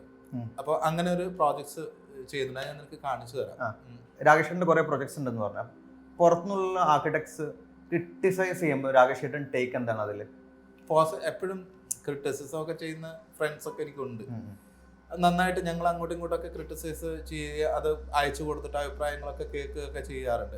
എസ്പെഷ്യലി ഹരിയായിട്ടൊക്കെ നോ ആർക്കിടെക്ട്സ് ഹരിയായിട്ടൊക്കെ ഞാൻ എൻ്റെ പ്രോജക്ട്സ് ഷെയർ ചെയ്യാറുണ്ട്. പിന്നെ മധു ലിജോ ഒക്കെ ഒരുപാട്. ഇപ്പോഴൊക്കെ നമുക്ക് രണ്ടുപേർക്കും തിരക്കൊക്കെ ആയി. ആദ്യകാലങ്ങളിലൊക്കെ എപ്പോഴും അങ്ങോട്ടും ഇങ്ങോട്ടും ഒക്കെ ക്രിറ്റിസിസവും ഷെയറിംഗ് ഒക്കെ ഉണ്ടാവാറുണ്ട്. അതൊക്കെ എപ്പോഴും പോസിറ്റീവായിട്ടല്ലേ വരത്തുള്ളൂ. അല്ല നമ്മൾ പലപ്പോഴും നമ്മൾ ഫോളോ ചെയ്യുന്ന ഡിസൈൻ ഫിലോസഫി അതേപോലെ അപ്ലൈ ചെയ്യാൻ നിർബന്ധമുണ്ടോ പല പ്രൊജക്ട്സിൽ? ചെറിയ മാറ്റങ്ങളൊക്കെ വരില്ലേ? ഡിസൈൻ ഫിലോസഫി എന്ന് പറയുന്നത് നമ്മുടെ പേഴ്സണാലിറ്റി, നമ്മൾ ചിന്തിക്കുന്ന കാര്യങ്ങൾ, ഇപ്പൊ ചില സ്ഥലത്ത് ക്ലയന്റ് ഭയങ്കര സ്റ്റബേൺ ആയിട്ട് ഇത് മതി എന്ന് പറയുമ്പോൾ ആ പാരാമീറ്റർ സ്ട്രോങ് ആയി എന്ന് ഞാൻ വിശ്വസിക്കുന്നുള്ളൂ. ഞാനെന്നുള്ള വ്യക്തി അതിനെ നമ്മൾ ഡിസൈൻ ചെയ്യുന്നു, ക്ലയന്റ് ഇന്നത് വേണമെന്ന് നിർബന്ധം പറയുന്നു, അതൊരു പാരാമീറ്റർ ആണ് എനിക്ക്. ആ നിർബന്ധം എന്ന് പറയുന്ന ഒരു പാരാമീറ്റർ ആണ്. അപ്പോൾ ആ പ്രോജക്റ്റിലെ ആ പ്രോഗ്രാമിംഗ് മാറുന്നു, ആ ഡിസൈൻ സൊല്യൂഷൻ മാറുന്നു. അപ്പോൾ ക്ലയന്റിന് അടുത്തേക്ക് ഡിസൈൻ പോകും. എന്നാൽ ക്ലയന്റ് അത്രയും സ്റ്റബേൺ അല്ല, എല്ലാം ഇൻക്ലൂഡ് ചെയ്യുന്ന രീതിയിലാണ് ക്ലയന്റ് എങ്കിൽ വാട്ട് ഈസ് മൈ ഫിലോസഫി എന്ന് ചോദിച്ചു കഴിഞ്ഞാൽ I always try to find the balance between you and me എന്ന് ഞാൻ പറയാം. അതായത് ഞാൻ അത്ര സ്റ്റബേൺ അല്ല, I always try to find the balance between you and me.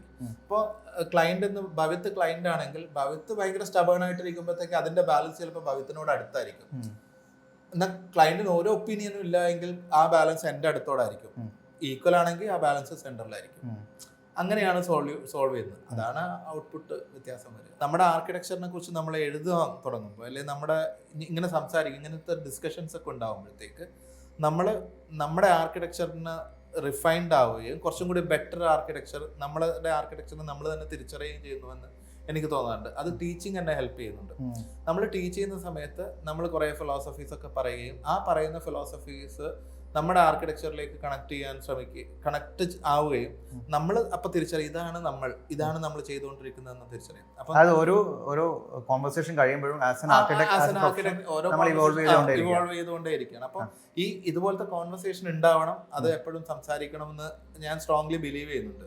പിന്നെ ഈ പറഞ്ഞ എഴുതുക, നമ്മുടെ പ്രോജക്ട്സിനെ കുറിച്ച് എഴുതുക. അപ്പോൾ നമ്മൾ ചെയ്യുന്ന പ്രോജക്ട്സിന്റെ പ്രോസസ്സ് നമ്മൾ അക്കാഡമിക്സിലൊക്കെ നമ്മൾ കോൺസെപ്റ്റ് ചെയ്ത് കഴിഞ്ഞാൽ, കോൺസെപ്റ്റ് ആയിരുന്നല്ലോ നമുക്ക് ഭീകരജീവി. അപ്പോൾ മാർക്കുള്ളത് കൊണ്ട് നമ്മളിപ്പോഴും പറയുന്നത് എങ്ങനെ എന്താ, നല്ലൊരു സ്ട്രോങ് കോൺസെപ്റ്റ് ഉണ്ടെങ്കിൽ നല്ലൊരു ഡിസൈൻ ഉണ്ടാവും എന്ന് പറയും. അപ്പൊ അക്കാഡമിക്സിലെ സ്റ്റുഡൻസിന്റെ ലെവലിൽ നമ്മൾ അന്ന് ഇരിക്കുന്ന സമയത്ത് നമ്മൾ ആദ്യം എന്തൊക്കെയോ ഡിസൈൻ ചെയ്തിട്ട് അതിന് കോൺസെപ്റ്റ് എഴുതും. അന്ന് നമ്മൾ അത് തെറ്റാണെന്ന് വിശ്വസിക്കുകയും അപ്പോൾ എൻ്റെ അടുത്ത് നിരഞ്ജൻ അറിയാമല്ലോ, പിന്നെ ഈഗോ ഡിസൈൻ സ്റ്റുഡിയോ നിരഞ്ജൻ, നമ്മുടെ നിരഞ്ജനുമായിട്ട് ഞാൻ അന്ന് അക്കാഡമിക്സിലുള്ള സമയം മുതൽ ഇപ്പോഴും വെൽ കണക്റ്റഡ് ആണ്. നിരഞ്ജൻ എൻ്റെ അടുത്ത് പറഞ്ഞൊരു കാര്യം ഉണ്ടായിരുന്നു.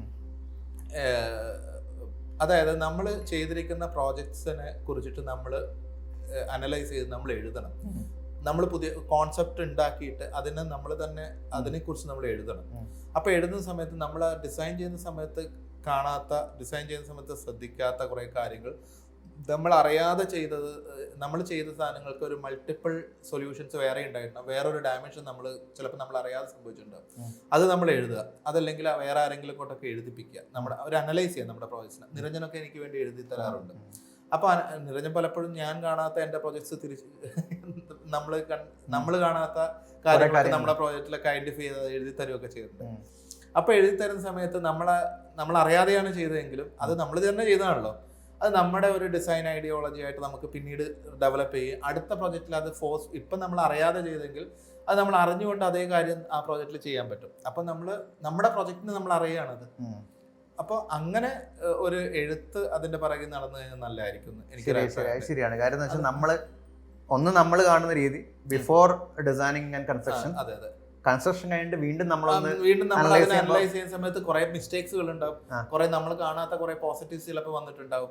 പിന്നെ അത് യൂസർ എന്നുള്ള ആസ്പെക്ട്സിൽ യൂസ് ചെയ്തിട്ട് ഒരു 2-3 വർഷം കഴിഞ്ഞിട്ട് വീണ്ടും പോയി കാണുമ്പോൾ യൂസറിന്റെ ഭാഗത്ത് നിന്ന് കുറെ പുതിയ രസമുള്ള കാര്യങ്ങൾ കിട്ടും, ചിലപ്പോൾ രസമില്ലാത്ത കാര്യങ്ങൾ, നമുക്ക് അത്ര രസിക്കാത്ത കാര്യങ്ങൾ കിട്ടും. അപ്പൊ എഴുതുന്ന സമയത്ത് എല്ലാം സംസാരിക്കുന്ന സമയത്ത് ഇതെല്ലാം റിഫൈൻഡ് ആവുകയാണ് ചെയ്യുന്നത് എന്ന് എനിക്ക് എപ്പോഴും തോന്നാറുണ്ട്.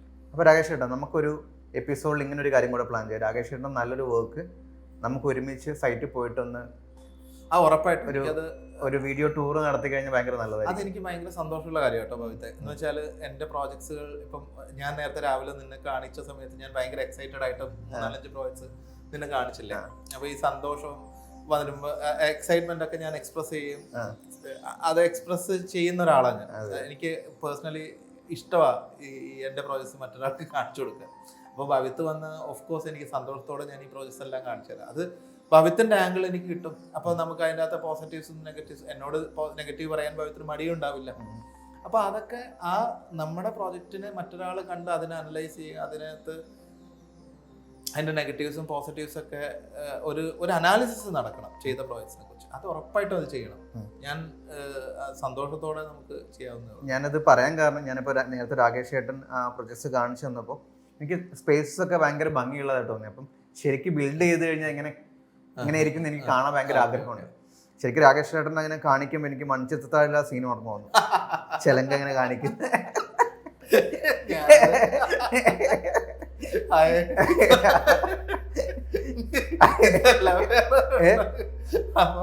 എക്സൈറ്റ്മെന്റ് എനിക്കുണ്ട് എപ്പോഴും. അതാണല്ലോ നമുക്ക് ഏറ്റവും സന്തോഷമുള്ള കാര്യം, ആൾക്കാരെ കാണിക്കുന്നതൊക്കെ. നല്ല എനിക്ക് അത് ഞാൻ കണ്ടു കഴിഞ്ഞാൽ അത് എല്ലാവരിലേക്ക് എത്തുമെങ്കിൽ ഭയങ്കര നല്ലതാണ്. അതെ, അത് നമുക്ക് എന്തെങ്കിലും ഒരിക്കൽ പ്ലാൻ ചെയ്യാം. നമ്മൾ ആർക്കിടെക്ചർ പ്രാക്ടീസ് തുടങ്ങുന്ന യങ് പ്രൊഫഷണൽസിന് കൊടുക്കാനുള്ള മെസ്സേജ് എന്താ രാകേഷ് ചേട്ടൻ്റെ സൈഡിൽ നിന്ന്?